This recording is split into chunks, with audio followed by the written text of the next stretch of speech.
మహబూబాబాద్ జిల్లా గూడూరులోని తెలంగాణ రక్షణ సేన పార్టీ జెండా ఆవిష్కరణ వేడుకలు ఘనంగా నిర్వహించారు. పార్టీ బలోపేతమే లక్ష్యంగా, ప్రజా సమస్యల పరిష్కారమే ధ్యేయంగా ఈ కార్యక్రమాన్ని చేపట్టారు.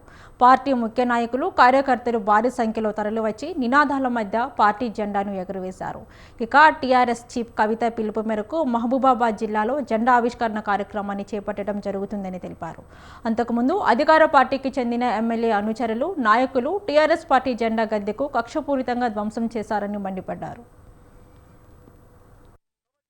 తెలంగాణ రాష్ట్రమే కాదు, భారతదేశ వ్యాప్తంగా నూతన ఒరవడికలతోని రాష్ట్రంలో దేశంలో ఉండబడేటటువంటి రాష్ట్రాలు ఇలా కొత్త రాజకీయ సమీకరణలు వస్తూ ఉన్నాయి.